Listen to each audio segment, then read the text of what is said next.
Olá, seja muito bem-vinda a mais essa aula aberta da metodologia Pathwork sobre autoconhecimento e hoje a gente vai falar de um tema que é muito especial para mim, que é o tema de reciprocidade.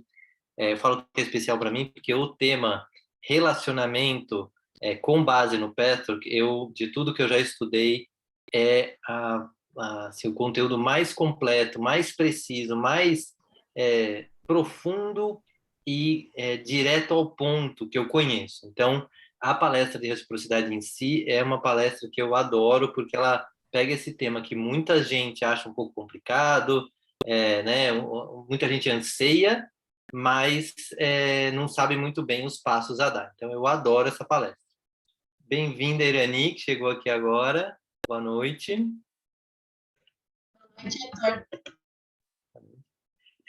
Estou começando já, então fica à vontade, você já conhece, né? Bom, meu nome é Heitor Fagundes, eu sou facilitador da metodologia Pathwork, sou professor, sou psicoterapeuta e terapeuta de casal. Então, hoje, o tema reciprocidade vai ser o que a gente vai falar hoje, baseado na palestra 185 do Pathwork. Para quem talvez não conheça, o Pathwork é um caminho de autoconhecimento de origem espiritual, porque as palestras foram canalizadas por uma médium nas décadas de 70 e 80. É organizado pela Pathwork Foundation dos Estados Unidos e a Pathwork Foundation autoriza o Pathwork Brasil a utilizar o material dentro de certas normas. Então, a formação do Pathwork, inclusive, ela tem regras, né, para ser facilitador, são mais de 6 anos aí de estudo, de vivência, para a gente incorporar muito esse conteúdo, mais do que só entender. E o Pathwork, em si, ele tem 5 ferramentas durante todo o processo, todo o trabalho de autoconhecimento, que é a prece, a meditação, a leitura das palestras, o grupo de estudos e a revisão diária, que é um exercício específico do Pathwork. Quem quiser saber mais, depois pode entrar em contato. Eu vou deixar uma informação no final sobre o site onde você consegue mais informações. Mas pode dar um Google também, que você vai ver que são referências muito precisas e preciosas aí para quem estuda peça, que quer falar de autoconhecimento. Chegou aqui a Sandra, bem-vinda, Sandra. Obrigada, desculpa a demora, eu estava atendendo, aí Tá? desliguei e já entrei rapidinho. Ok. Você já conhece o Petro em algum lugar? Alguma vez você já tem alguma conexão com o Petro, ou que é a primeira vez que você está ouvindo falar? Não, eu tenho até alguns livros. Eu tenho Não Temas o Mal, Tá. que eu adquiri eu conheci ele através do jogo do Mahalila, que eu fiz uma Tá. formação, aí eu conheci, e eu Ok, adorei, mas o Não mas Temas o Mal foi o livro que me trouxe para o Petro, tinha, sei lá, 10 anos atrás. Realmente é maravilhoso mesmo. É denso, né? Muita coisa em pouco texto, como é comum, mas é muito bom. Mas grupo de estudos ou chegar a estudar o Pessoa, você não chegou a estudar. Tá bom, então, não. bem-vinda à aula. Irani, se eu não me engano, você sim, já conhece o Pessoa há mais tempo. Participei um pouco de algumas sessões, eu estudei um pouco, mas pouco ainda. Eu tenho vontade Ah, de estudar mais, na verdade. que bom. Então, sejam bem-vindas e, claro, todo mundo que está aqui vendo gravado. Eu aviso vocês, a Irani acho que já sabe, a Sana não, eu estou gravando.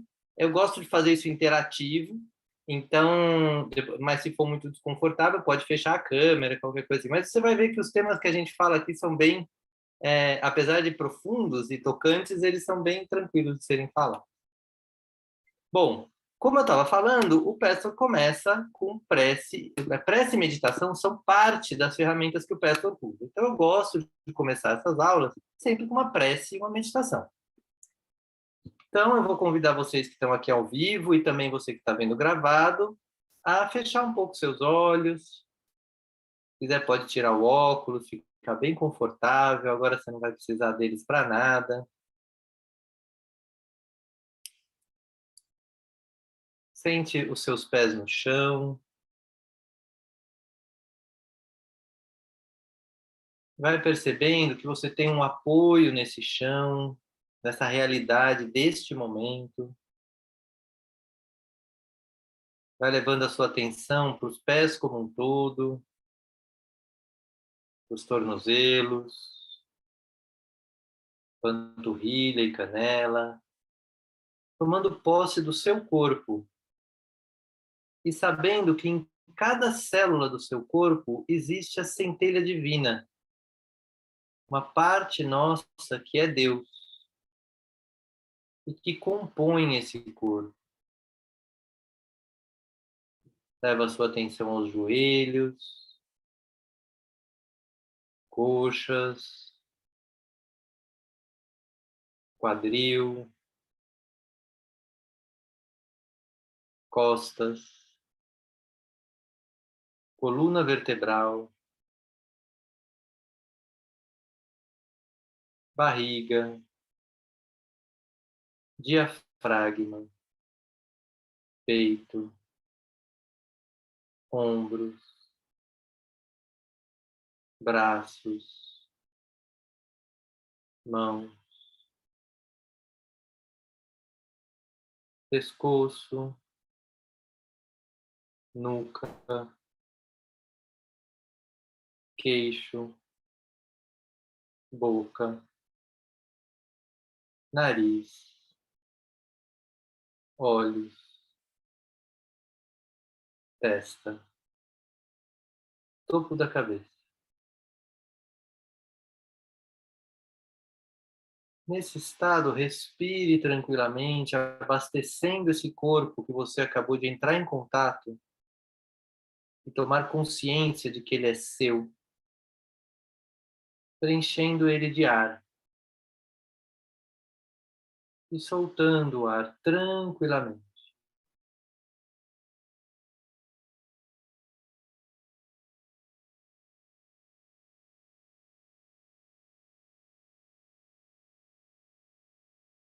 E aí vai entrando em contato com a sua centelha divina,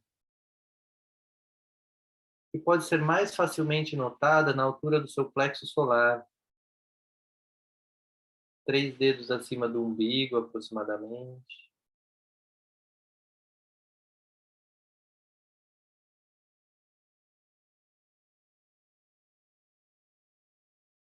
E vá se dando conta de que a escolha de estar aqui hoje teve uma parceria do seu ego consciente, da sua escolha consciente, com o seu eu superior, a sua centelha divina, que quer crescer, quer que você cresça como pessoa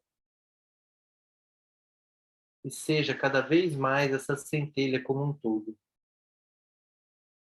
através do estudo, do crescimento.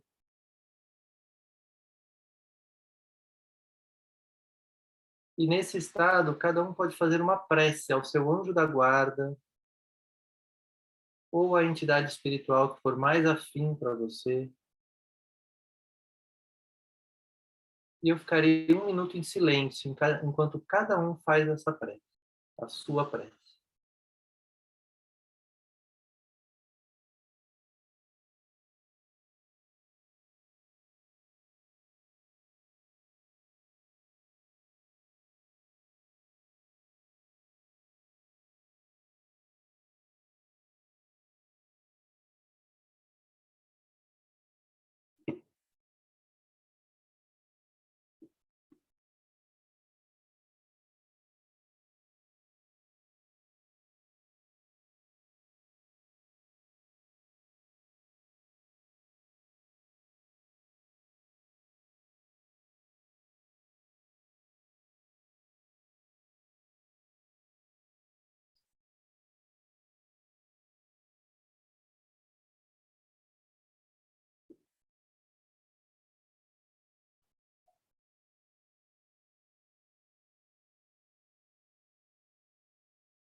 E nesse estado, agora que você conectou com a sua espiritualidade, imagine que à sua frente surge um canal de luz dourada, que é a cor que simboliza o patchwork. E que neste momento estamos todos conectados a este canal de conhecimento. Escolhemos esse canal para nos alimentar. E vá sentindo como fica o seu coração quando você se dá conta desta conexão, desta escolha.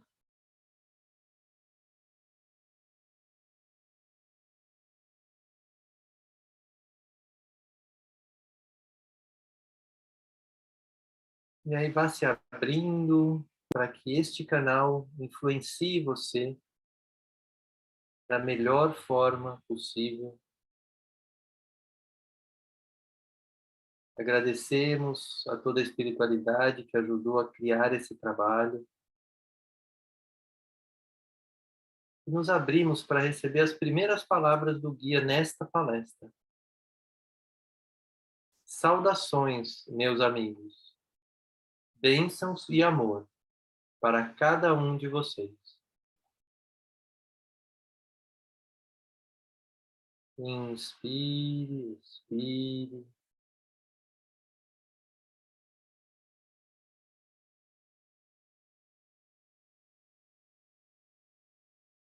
Vá sentindo essas palavras em você. E assim vamos finalizando essa meditação que nos prepara para o conteúdo que nós vamos compartilhar.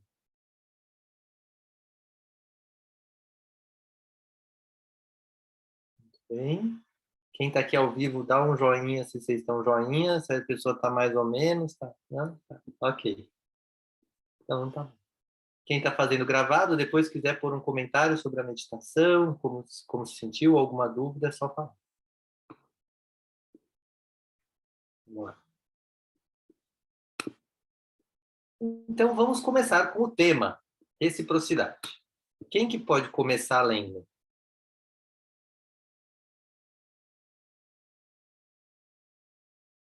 Pode ir, Ani. Reciprocidade. A reciprocidade é uma lei cósmica ou espiritual. Nenhuma criação pode ocorrer, a menos que exista reciprocidade. Irani, desculpa. A sua voz está ficando um pouco metalizada. Não sei se é talvez porque você esteja falando fora do fone. Eu vou fazer o seguinte, eu vou ler esse, porque acho que para as pessoas que depois vão ver gravado vai ficar um pouco incômodo. Tudo bem? Perfeito. Tá. Então eu vou ler. Reciprocidade. A reciprocidade é uma lei cósmica ou espiritual. Nenhuma criação pode ocorrer a menos que exista reciprocidade.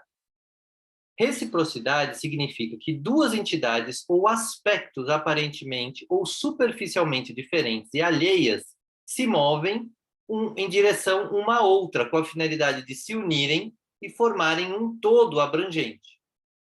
Elas se abrem uma para a outra, cooperam uma com a outra e afetam uma a outra, de modo a criar uma nova manifestação divina, independentemente da forma que essa possa assumir. Nada pode ser criado a menos que exista reciprocidade, seja uma nova galáxia, uma obra de arte ou um bom relacionamento entre seres humanos. Aí eu vou perguntar para vocês que estão aqui, com essa definição, esse começo sobre reciprocidade, o que que vem para vocês?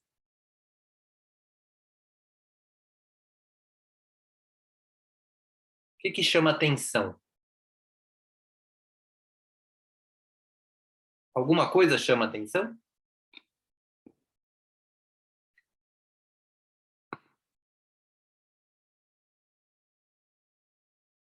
Eu vou destacar, então, algumas coisas. O que, para mim, chama muito atenção nessa definição de reciprocidade é a abrangência que o guia traz para o tema, porque a gente fala muito de reciprocidade nesse lado das relações entre os seres humanos. Mas aqui, o guia está trazendo a reciprocidade como uma lei cósmica e como a base para toda a criação.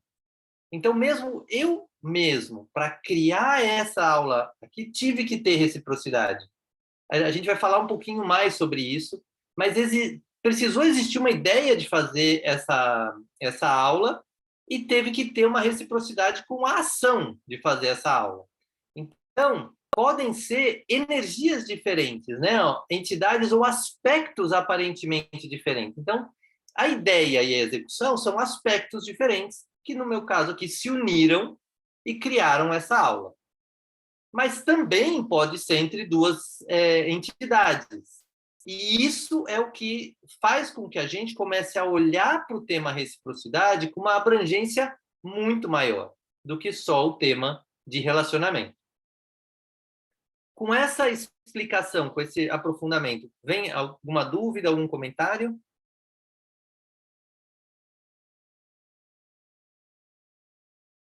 Não, foi bem esclarecedor. Que bom. Mudou um pouco, deu um outro ponto de vista para você, Sandra? É como dá até um sentido à reciprocidade que você criou um campo e aí outras pessoas vieram. É como se juntasse com uma sincronicidade junto. Não sei, tive essa Você vê que a criação em si, aí o Peterson vai trazer isso em outros momentos, mas fala muito da nossa motivação, né? Uma motivação verdadeira, baseada em algo real, ela vai também gerar um campo de atração para outras pessoas que estiverem na mesma sintonia. Então, e a gente aqui está criando uma aula única com a nossa reciprocidade. Por que eu fico perguntando para quem está aqui ao vivo? Também para convidar a esta reciprocidade, por quê? Porque isso vai criar uma aula que é única. Porque é só eu com vocês que estão aqui nesse momento. Quem for ver gravado vai criar uma outra experiência. Mas essa aqui vai ser única criada entre a gente. Faz sentido? Vamos em frente. Heitor, Oi, pode falar, Irene. Na verdade, quando você fala de reciprocidade, você está falando entre semelhantes, certo? Não entre muitos, porque assim, essa questão das entidades de aspectos aparentemente diferentes, né? Mas tem muito a ver com a coesão, com a lei da atração mesmo, né? Então, o que ele está trazendo aqui é que são entidades aparentemente diferentes, ou aspectos, como eu falei, a ideia e a execução são coisas diferentes. Mas ela, aparentemente, porque em essência, nós todos somos divinos, todos todos temos uma origem divina. Mas, vamos pegar a ideia e a execução, são coisas aparentemente diferentes, que se unem para criar algo. Claro que elas vão conseguir se unir se houver sintonia, algumas sintonias, né? Por exemplo, no caso, a minha ideia e a minha execução estavam ambas com a intenção de criar essa aula. Um homem e uma mulher, eles são aparentemente diferentes, mas eles conseguem, se os dois têm o mesmo interesse, consciente ou inconscientemente, eles se unem, por exemplo, e criam um filho.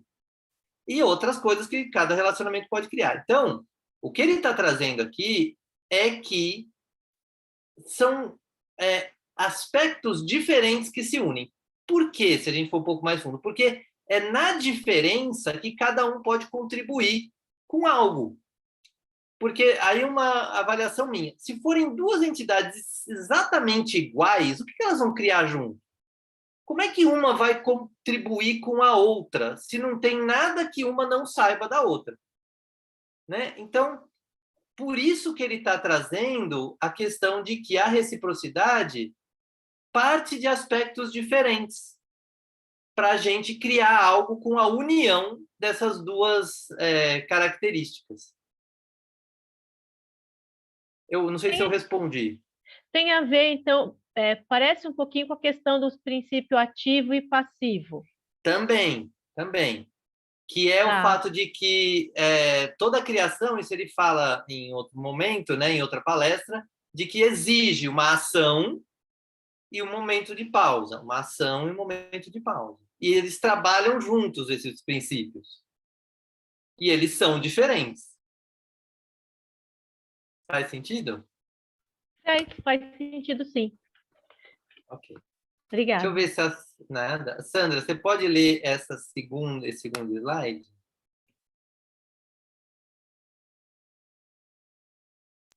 Tá.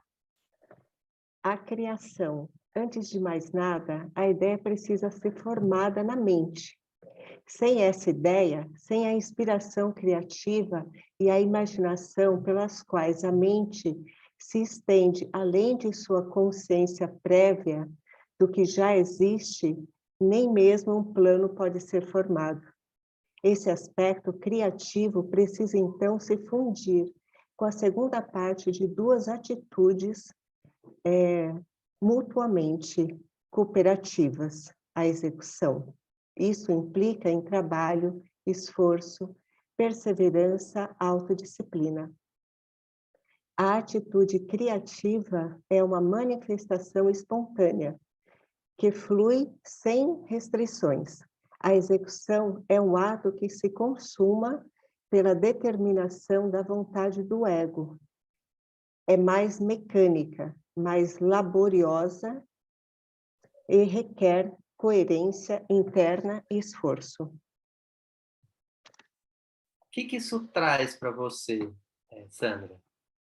Você lê, tem uma parte que te toca ou te chama atenção?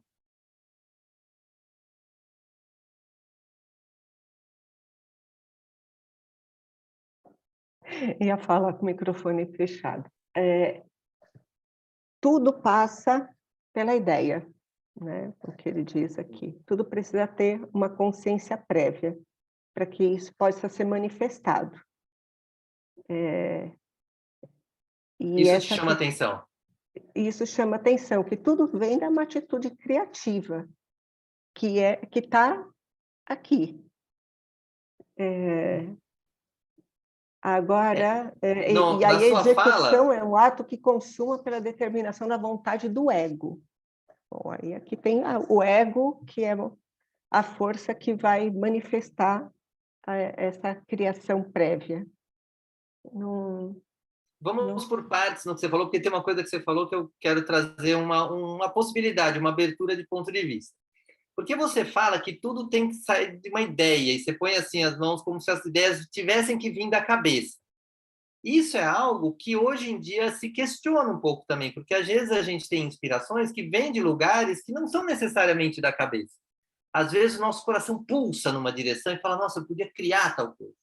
Esse lugar do centro divino, perto do plexo solar, também pode trazer ideias. Eu não sei se isso faz algum sentido para você, ou é algo completamente novo. Não. É porque a gente tem essa mania ainda, né? Como se tivesse tudo aqui. Mas também, aqui também significa uma conexão que a gente tem. Que isso faz parte do topo da cabeça, como a gente fez a meditação. Ela está ligada, como se a gente estivesse ligado ao todo, né? Mas é claro que não é só, né, no chakra da cabeça, mas está tudo está ligado dentro dessa função criativa do ser humano. Exato. E aí, então, o que ele está nos convidando primeiro a ver que essa função criativa é o primeiro passo, tem que surgir essa ideia. E aí, claro, ainda que a ideia nasça no plexo solar, vamos dizer assim, ela tem que ser formada na mente. Em algum lugar você tem que decodificar ela. Mas vem essa inspiração. E ele está dando isso como primeiro passo. Se você não tiver nem a inspiração, você não vai se mexer em direção nenhuma. Agora, ele também traz que, depois disso, existe um segundo passo, que é você começar a trabalhar na direção disso, executar aquela ideia. Com mais consciência, menos consciência, mas se você não fizer nada, você fica só com a ideia, e aí você não cria. E essa criação vai ser trabalho, esforço, perseverança, autodisciplina. Ele está trazendo bem pé no chão. E aí, ele traz a consciência de que a execução é um ato que se consuma pela determinação da vontade do ego. No seguinte sentido, a gente teve que vir até aqui, teve que planejar na agenda. Nossa, eu preciso lá pegar o link, abrir né? Aí é que ele está falando da vontade do ego. Não foi uma coisa que aconteceu assim, de você estar aqui. Não, nós todos que estamos aqui, ou quem está vendo gravado, teve uma determinação da vontade do ego. Não foi só uma inspiração, aconteceu mesmo. Vamos então para os relacionamentos, né? Nos relacionamentos, vamos ver se a Irani fechou a câmera, não sei se você consegue falar. Eu vi que você pegou um fone, Irani, vamos tentar ver se dá certo da gente te escutar? Ou você prefere que eu leia?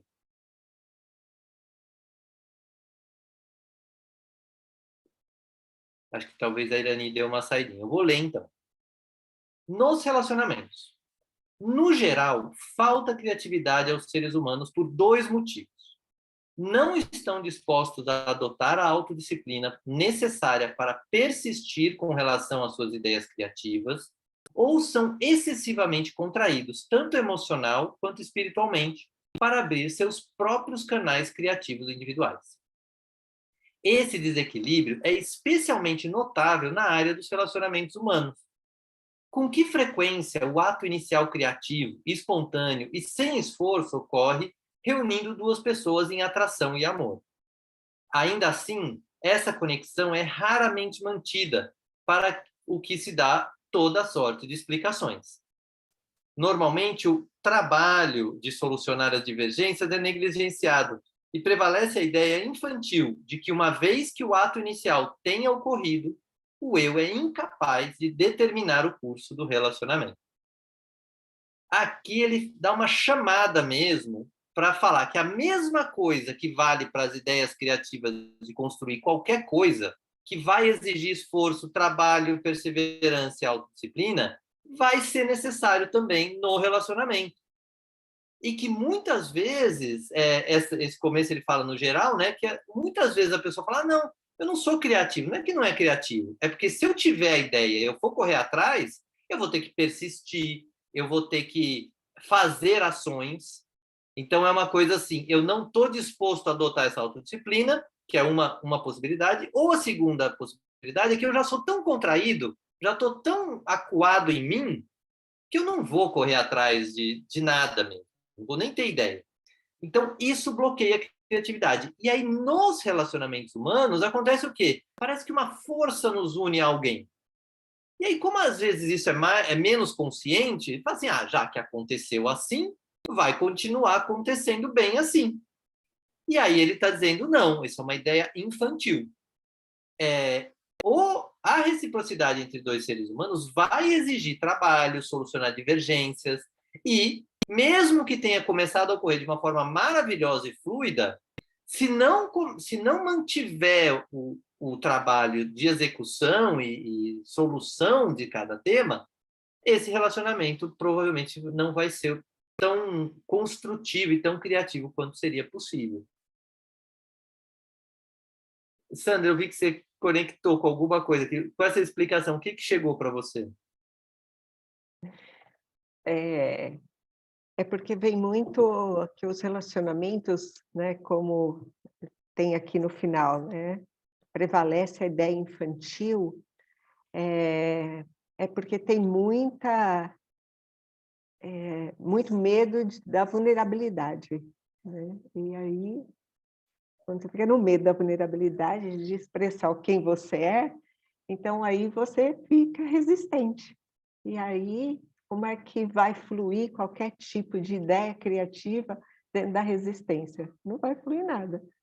Vai ficar tudo congelado e contraído, porque a forma de expressar está presa na ideia infantil mesmo, né? Se eu falar, o que pode acontecer? Ele pode não gostar, pode não querer. Então, já que gostou de mim assim, então fica assim. Isso. Aí, uma hora a máscara cai, não tem jeito. E uma coisa que você falou que é importante é a gente perceber que esse movimento na direção do outro vai nos cutucar, a gente vai entrar em resistência.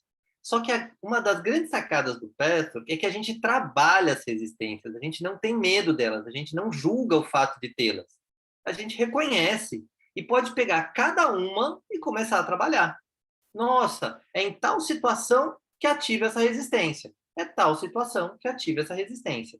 E aí a gente vai uma a uma achando as origens, às vezes na história infantil, às vezes na história de outros relacionamentos, padrões de repetição. Então, a gente consegue usar tudo que aparece quando a gente está falando de um relacionamento um relacionamento íntimo, nesse caso. Mas também vale para pessoas que estão assim, com dificuldade de reciprocidade no trabalho. Poxa, o que está acontecendo? O que isso traz para você?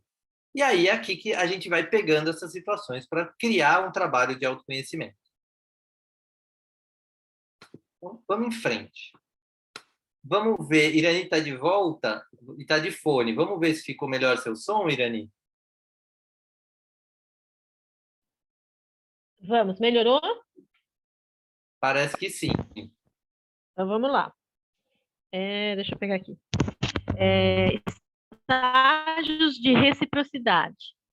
Talvez o desenvolvimento do homem possa ser determinado pelas 3 gradações a seguir com relação à reciprocidade. O ser humano menos desenvolvido e ainda mormente envolto em medo e concepções errôneas é capaz de expandir-se muito pouco. E como a expansão e a reciprocidade são interdependentes, a reciprocidade é impossível na medida em que a expansão é negada. Todos os seres humanos têm medo, em algum grau, de se abrirem.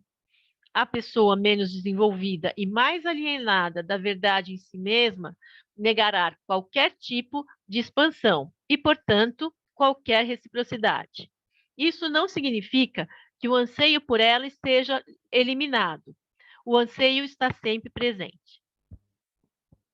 O que te traz quando você lê isso? Alguma parte te chama mais a atenção? Eu acho que o que chama atenção é a questão da expansão, né? Da questão da expansão. É como se fosse mesmo gerado pelo medo, né? Quer dizer, quando eu me expando, eu me abro para o outro, é isso? Uhum. Para o outro ou para a vida. Eu vou reforçar que é um conceito importante que ele traz aqui, que reciprocidade não tem só a ver com relacionamento entre as pessoas, mas pode ter a ver também com as nossas ideias criativas, né? Mas também para o outro. Eu gosto muito do dilema do porco-espinho que tem, não sei se vocês conhecem, que é assim, 2 porcos-espinhos estão separados e estão com frio. Aí eles se juntam. Aí o espinho de um pinica o espinho do outro, né? O corpo do outro. Aí dói. Aí eles se afastam de novo. Então, no caso dos relacionamentos, acontece muito isso. Se a pessoa só reclama da dor e não usa a dor para trabalhar, ela vai acabar se afastando de novo, porque dói, a pessoa sai. Mas se a gente começa a trabalhar como oportunidades de reciprocidade, começa a lidar com, a polir os espinhos, tirar alguns, tal, e realmente talvez possa ter uma reciprocidade entre dois seres. Mas aqui ele está lembrando que reciprocidade tem a ver com expansão. E nesse primeiro estágio tem muita gente, talvez vocês conheçam algumas pessoas, muito contraídas, que ficam ali naquele básico da vida, falando, é aqui mesmo. Não vou agir, não vou expandir. É aqui mesmo.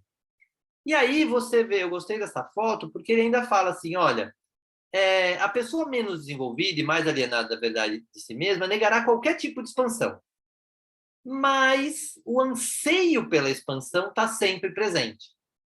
Então, ele traz uma esperança. Ninguém é não dotado de expansão. Então, a pessoa vai querer expandir. Mas pode estar tão contraído que ela fica só ou muito inconsciente disso, ou quando vem uma ideia de expansão, ela rapidamente para, porque fala, não, expansão vai exigir reciprocidade. Seja comigo mesmo, seja com as pessoas que eu vou envolver.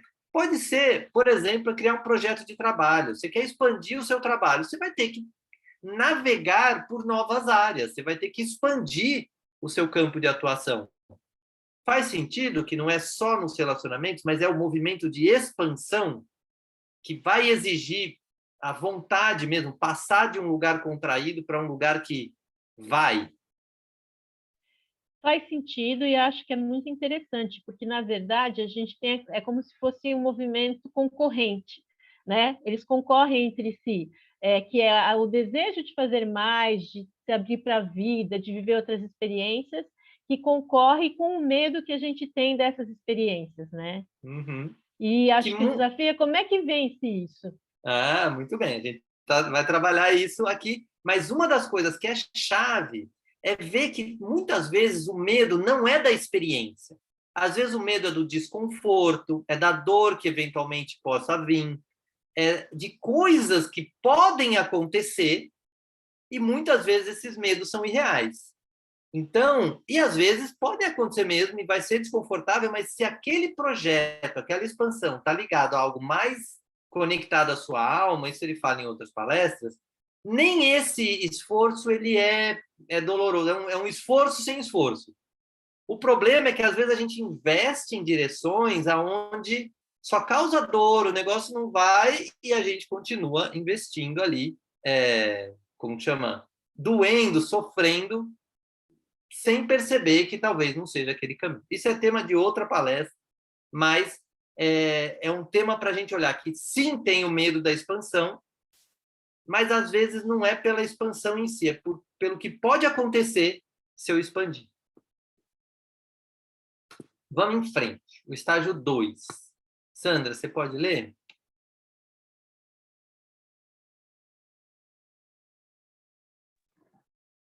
O estágio 2 da reciprocidade. O próximo estágio é a pessoa estar disposta a abrir-se, mas ainda ter medo de fazê-lo, em uma reciprocidade verdadeira.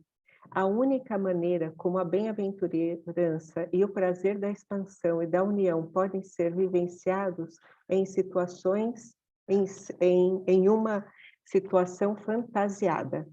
Isso leva a uma flutuação frequente, é muito comum do seguinte tipo: tal pessoa está convencida de que esse anseio indica sua real prontidão para uma verdadeira reciprocidade. Afinal, ela vivencia isso de maneira tão bela em suas fantasias. A falta de reciprocidade na realidade é atribuída à sua falta de sorte em encontrar o parceiro apropriado com quem possa concretizar essas fantasias. Direto e reto, né? Chamada na chincha. O Gui ele é muito direto, o que, inclusive, para mim, inclusive, comprova a pureza desse conteúdo. Mas o que te toca, que você sentiu aí? Nossa, você leu no final, sentiu alguma coisa? O que chamou para você esse trecho?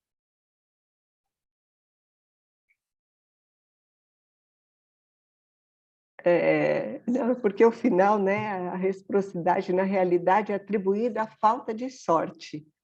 E, na verdade, não existe uma falta de sorte. Isso daqui é uma desculpa, né? É uma desculpa que se dá para não concretizar. Né? Aí fica nesse... jogando para algo externo, né? Não interno, que é essa vontade, né? essa autorresponsabilidade de fazer e de ser responsável pelo aquilo que você quer. Exato, ou seja, e o que é interessante que ele traz aqui é que, sim, as pessoas explicam pela falta de sorte, mas em cima de uma fantasia. O que ele traz, assim, para não deixar a gente escapar mesmo, ele fala assim, olha, você fica fantasiando que você já está pronto para tal reciprocidade. Nossa, porque eu faço isso, faço aquilo, faço aquilo. Então, estou pronto. Na sua cabeça, no seu corpo, às vezes você fala assim, não, estou 100% pronto. Mas se não está ainda fluindo essa reciprocidade, no fundo existe um lugar que não está pronto ainda. Então, é esse lugar que ele está convidando a gente a olhar, mas isso já é uma fase. Pelo menos você já saiu do lugar super preso e retraído. Fala assim, não, eu vou na direção dessa reciprocidade. Eu vou em frente e até já acho que já estou pronto. A pessoa saiu lá da prisão do slide anterior, às vezes quando ele dá esse passo 2, ele fala, agora já estou pronto, já saiu lá do primeiro, então... E não, essa situação fantasiada vai ter que ser vivenciada e frustrada, e depois melhorada, e depois acerta, e depois erra, para ir construindo essa reciprocidade dentro da pessoa, para ver se ela está disposta ao trabalho, né? Se ela realmente está querendo. E esse trabalho, como você falou, é interno, muito mais do que externo. E isso, às vezes, é difícil de encarar, porque fala assim, ah, não, eu já fiz isso, tipo, convidei, chamei, fiz, etc. Então, tá tudo certo. Mas, às vezes, dentro da pessoa não existe essa prontidão para reciprocidade. E uma coisa que é interessante, que é o medo de fazê-lo em uma reciprocidade verdadeira. Porque a reciprocidade verdadeira significa abrir o coração mesmo para uma conexão com o outro. E isso, às vezes, sim, a gente tem muito medo, porque, de novo, pode doer, pode mostrar vulnerabilidades, etc. Então, é um caminho mesmo. E também não é necessidade de abrir tudo de uma vez. Você pode ir construindo a sua reciprocidade passo a passo. Faz sentido? Mas, Heitor, eu tenho uma dúvida. Eu consigo Sim. visualizar tudo isso no contexto das relações. Mas nesse caso, né, desse estágio 2, eu não consigo visualizar isso como uma expressão de uma questão mais criativa, que não envolva um relacionamento entre duas pessoas. Você pode tentar me exemplificar o Claro, que eu é vou, essa reciprocidade verdadeira num projeto criativo? vou dar o exemplo dessa própria aula, né? Nasceu a ideia na minha cabeça de dar uma aula aberta de segunda-feira, 18 horas. Se eu pegasse e falasse assim, nossa, tá tudo pronto aqui, mas eu não colocasse no mundo, ela não ia acontecer, certo? Na minha cabeça, nossa, a aula vai ser maravilhosa. E, inclusive, ela fala, não, mas eu vou pôr para acontecer. Então, a primeira aula já vai ser perfeita. Nossa, eu vou acertar assim de primeira, porque na minha cabeça a ideia está tão perfeita que vai acontecer de forma perfeita. Só que isso é uma ilusão. Se vocês pegarem a primeira aula e essa aqui está bem melhor, eu acredito. Eu estou melhor nessa criação positiva, né? Essa criação que eu acredito ser positiva, mas nessa criação de dar essa aula às 18 horas. Ela vai evoluindo, porque eu estou permitindo essa parceria entre a ideia e a execução em mim mesmo para criar algo. E às vezes eu erro, aí já acertei uma coisa, tirei outra, tal, e ela vai melhorando. Isso aí vai se tornando uma criação melhor. Não sei se é um exemplo que conecta aí Não, com a sua ficou pergunta. super claro. Ficou super claro. Essa questão nessa questão é a reciprocidade entre ideia e execução. Perfeito. Exato. Obrigada. Vamos lá. E aí chegamos no estado. Ah, não, tem as decepções. Ai, tadinho desse palhacinho. Mas elas existem. Aí eu vou ler eu. Quando um parceiro finalmente aparece em sua vida, seu velho medo ainda está desenfreado. Os movimentos da alma se contraem e a fantasia não pode ser realizada. O fracasso do relacionamento sempre indica que o self ainda não está pronto para colocar a verdadeira reciprocidade em prática. O significado desse estágio é raramente compreendido. A dor e a confusão se devem exatamente à falta de consciência do verdadeiro significado da flutuação. Quando uma pessoa em crescimento passa a reconhecer que os períodos de solidão lhe proporcionam alguma oportunidade de se abrir comparativamente em segurança e vivenciar, mesmo que ficticiamente, alguma forma de realização sem os riscos necessários, ela, sem dúvida, deu um passo considerável em direção à autorrealização. Texto, muita coisa, dava para dar uma aula só desse texto aqui, desse trecho, mas eu vou pegar os pontos chaves que tem muito de metodologia Pathwork para isso, que é, primeiro, se não manifesta de fato, ou se manifesta parcialmente, ele está dizendo que tem parte da nossa alma ainda contraída em relação àquela reciprocidade. E muitas vezes a gente não quer aceitar isso, fala, eu estou pronto, eu estou pronto, eu estou pronto. Mas se a realidade mostra que não, a realidade mostra que não. Então, é isso que ele está dizendo nesse começo aqui. E o relacionamento poderia ser assim, por exemplo, eu fiz uma aula uma vez e não consegui fazer de novo. Não estava pronto para dar aula ainda. E tentei, tudo bem. Então, está mostrando que existe algo dentro de nós que ainda não está pronto. 2, e aqui é uma chave que eu acho maravilhosa quando ele traz isso, que é assim, Muitas vezes a gente se revolta contra esse estágio, onde o relacionamento parecia que ia dar certo e não deu. O projeto parecia que ia dar certo e não deu. A gente queria que já tivesse dado, porque no nosso estágio 2, a gente ainda está com a ilusão de estar pronto.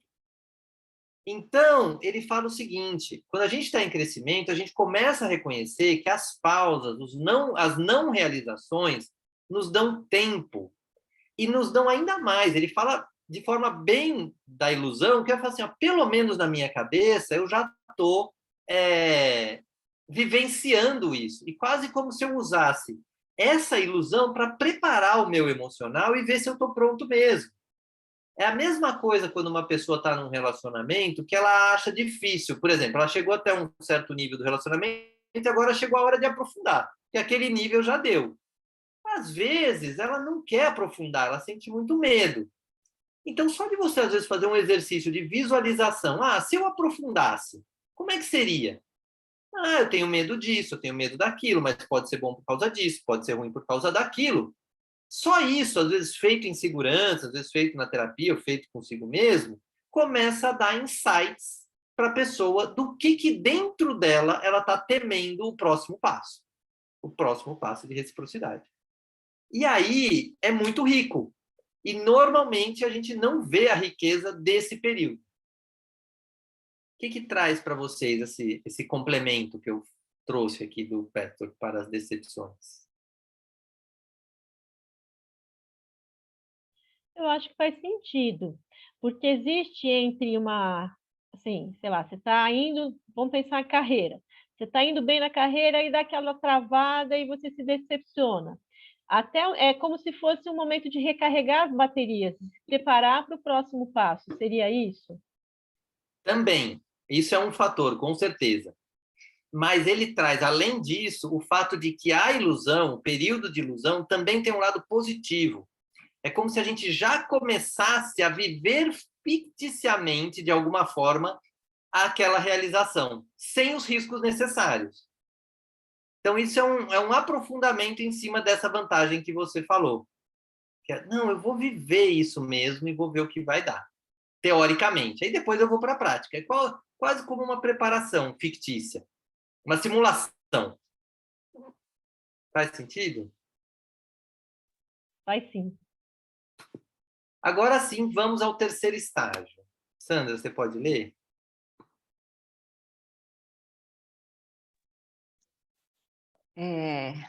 Terceiro estágio da reciprocidade.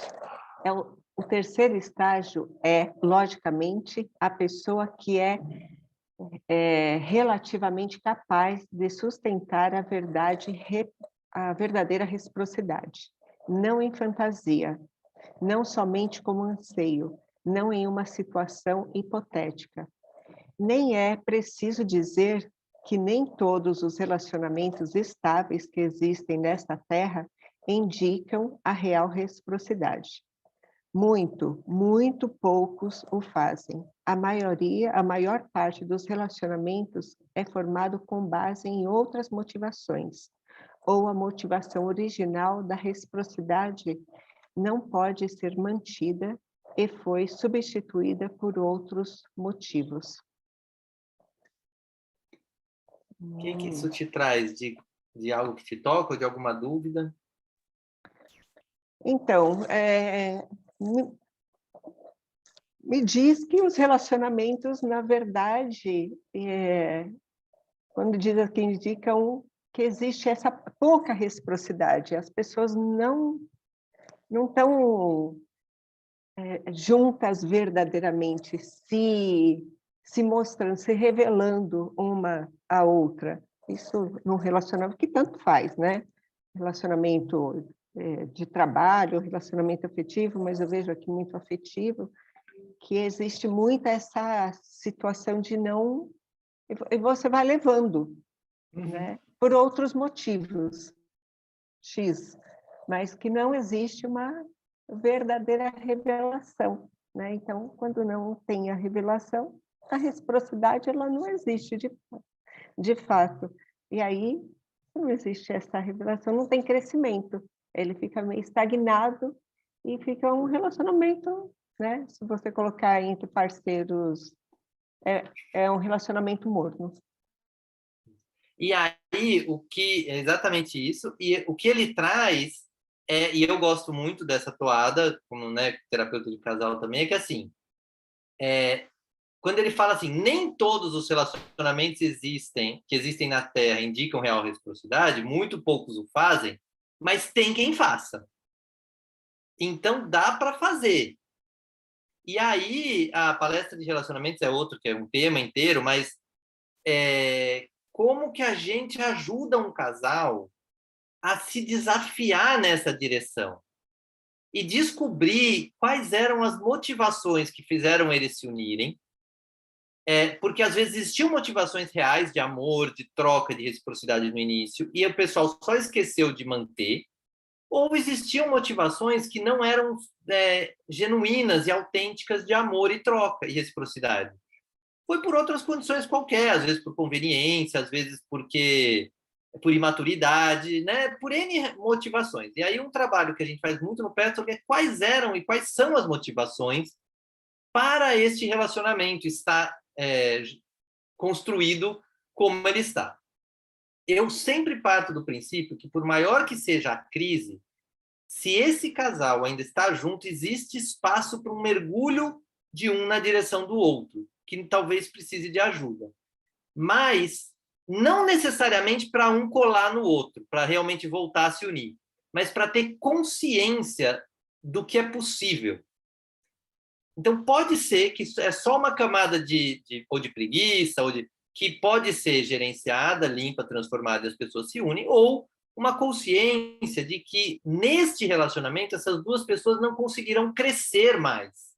E se é um relacionamento onde não dá mais para crescer, no próprio texto de outra palestra do Petzold, ele fala, é melhor que ele seja dissolvido. Mas desde que você avalie, tome consciência real de o que você tinha ali que não foi resolvido, que te prendeu naquele relacionamento por tanto tempo sem crescer. E quando você faz essa análise, você não repete esse padrão de novo. Você se separa por consciência de que ali você não poderia mais crescer. Essa é outra palestra inteira, assim. Mas é um lugar onde a gente consegue trabalhar muito com essa metodologia do Petzold, com a consciência de que a gente pode olhar para o grau de reciprocidade com atenção e com confiança. Não sei se eu falei demais ou se fez algum sentido. Tá bom. Então, vamos lá para a condição sine qua non. Irani, você pode ler? Sim. Condição sine qua non. A reciprocidade pode existir somente na medida em que os indivíduos envolvidos estiverem conscientes de seu lado destrutivo previamente oculto, o mal, e em contato com ele. Vocês podem notar que eu enfatizo aqui que a causa pela qual ela não acontece não é a existência real dos aspectos maus ainda presentes, mas a falta de consciência desse fato. Normalmente, a abordagem do homem é exatamente o contrário. Ele acredita que precisa primeiro erradicar o mal existente, pois, caso contrário, não será merecedor da bem-aventurança que resulta da reciprocidade. O que isso te traz, Irani? Eu acho que traz a questão da busca da perfeição irreal, né? Porque eu fico pensando, assim, o sonho é você ser perfeito, que é impossível, né? Mas a impressão que dá é que você vai se relacionar melhor se você conseguir vencer o seu lado destrutivo. E aí tem um problema, porque é muito difícil você vencer esse seu lado destrutivo, né? Senão, eu acho que ia ser muito difícil ter um relacionamento, um projeto, qualquer coisa verdadeiros. Ele traz bem essa questão mesmo, que uma parte nossa acredita nisso, né, de tentar ser perfeito para conseguir executar a reciprocidade, e ele dá uma condição bem mais fácil de ser cumprida. É a consciência da nossa imperfeição. Por exemplo, se dá uma crise com um sócio de trabalho, com um parceiro, parceira, e você começa a ver a origem daquela crise, onde que está em mim esse gatilho e você usa isso para se conhecer, o relacionamento passa a ser uma fonte de autoconhecimento. E aí ele pode acontecer e crescer infinitamente, porque a gente sempre tem algo mais a se conhecer. Eu gosto de trazer uma imagem que é diferente daquela meta, serei perfeito. Eu gosto de trazer a imagem, serei melhor que ontem. Quando eu tento ser melhor que ontem, para mim alivia. E aí você pode trazer para o relacionamento, assim, olha, nosso relacionamento melhorou comparado a ontem, comparado à semana passada. Estamos no caminho. Mas quando eu... E aí, inclusive, aquele medo que eu tinha, minha insegurança em relação a você diminuiu, porque a gente conversou, eu expus, você também falou como era. Nossa, isso aí deu uma diminuída. Ai, que bom. Estamos melhor que ontem. Acabou? Com certeza não acabaram os problemas. Mas eu não tenho que ser perfeito e também não tenho medo de revelar o que quer que apareça dia a dia, semana a semana. Só um alerta que eu gosto de trazer para as pessoas não transformarem relacionamento amoroso em terapia é que eu acho que esses momentos de autorrevelação entre o casal, normalmente, na minha visão, para ter uma regra básica, seria caso de 20% do relacionamento. 80% você está vivendo a vida, está gostoso, está com uma troca fluida. E um tempinho ali você fala, nossa, mas aqui pegou. Você faz a sua autoanálise primeiro, trabalha um pouco as suas questões, mas depois você também vive a vida. Porque, às vezes, também quem gosta muito de autoconhecimento acaba trazendo muito de si, pega esse lado da revelação e começa a revelar tudo para o outro. E o outro não é seu terapeuta, o outro não não está ali para isso. O outro está ali para uma vida juntos. Então, esse é um cuidado também que eu gosto de reforçar. Sandra, ficou alguma coisa desse trecho para você? Que eu vi que você concordou em alguns momentos. É isso mesmo?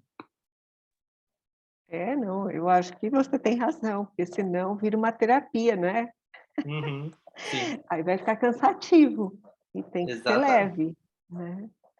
Você tem que... Claro que relacionamentos são espelhos. Uhum. Até essa condição do aspecto mal presente também são espelhos. E aí, se a gente for viver o tempo inteiro assim, né, na terapia com o outro, o casamento também vai embora, né? O relacionamento vai embora. Fica muito denso, muito pesado. Então, outra hora a gente conversa mais sobre esse lugar do espelho, porque eu pessoalmente acredito que são espelhos também, porque também existem aspectos diferentes que podem se unir. Às vezes, uma outra pessoa lida muito bem com ciúme, vou dar um exemplo, e a outra pessoa ainda está muito imatura em relação a isso.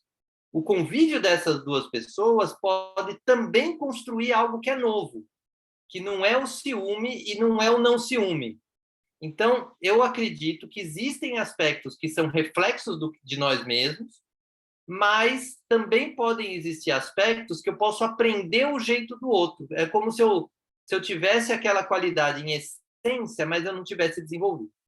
Mas aí isso é um tema para longas debates. Eu sei que tem linhas que talvez que não acreditem nessa visão. Bom, só para a gente caminhar para o encerramento, quem quiser saber sobre grupo de estudos, no meu site lá com a minha esposa, o vhterapias.com.br/Petro, é onde essa aula vai ficar gravada também. E para quem quiser uma jornada de 15 aulas sobre relacionamento, tem aulas como essa aqui gravadas no vhterapias.com.br/Criando União. Só que ali eu aprofundo um pouco mais, eu dou explicação, como fiz aqui, exercícios e meditações específicas para cada capítulo. Ok? Bom, então eu vou convidar vocês novamente a fechar um pouco os olhos.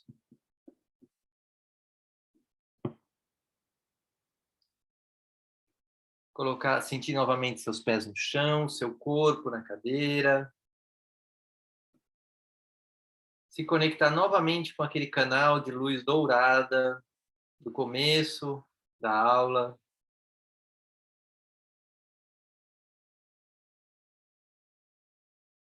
Perceber que você recebeu toda uma linha, um conteúdo de conhecimento que toca tanto o seu lado físico, mental, mas também o emocional e o espiritual. E o guia se despede dessa palestra dizendo o seguinte: sejam abençoados, meus muito, muito queridos. Que esta palestra possa ser, mais uma vez, uma pequena luz que segue dentro de vocês, dando-lhes esperança e força, mostrando o caminho de mais um ângulo diferente para conduzi-los mais fortemente em direção a si mesmos. E com isso, vai imaginando que esse canal se recolhe, você se recolhe na sua energia, conectado ao seu centro divino. Encerramos assim essa palestra. E você pode se perguntar qual foi o seu principal aprendizado nessa aula. Se você quiser, você pode anotar o principal aprendizado. Quem está aqui vendo gravado pode também escrever nos comentários. Enquanto vocês anotam, eu vou sortear a palestra da semana que vem.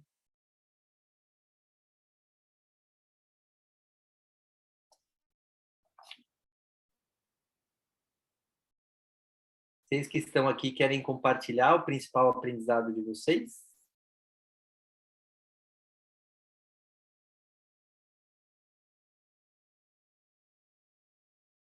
Irani, você está no mudo, Irani. A reciprocidade como uma interação entre as ideias, os propósitos e as ações necessárias para a sua execução, né? Joia. Sandra, quer compartilhar algum principal aprendizado? Meu aprendizado foi que nada é por acaso e essa palestra tem muito a ver com o que eu estou vivendo. Que bom, ótimo. Então, ela foi direcionada. Maravilha, uma escolha do seu eu superior, aí, do seu eu divino para estar aqui. Em reciprocidade com o seu ego, que escolheu e esteve aqui também. Então, eu vou, para deixar registrado, a nossa aula da semana que vem vai ser da palestra 170, e um trechinho dela é o seguinte: o contentamento é uma necessidade, pois o contentamento é expansão. Ninguém pode expandir-se e utilizar seus potenciais inerentes se não estiver em um estado de alegria. A expansão e o contentamento pertencem a um grupo, e a estagnação e a frustração pertencem a outro. A expansão é o processo autoativador que combina os princípios masculino e feminino em perfeita harmonia. É disso que falaremos na semana que vem. Eu vou interromper aqui a gravação. Quem estiver vendo gravado, se inscreva no canal e marque aqui o sininho para você receber sempre que sair uma aula nova. E deixa eu interromper a gravação, então.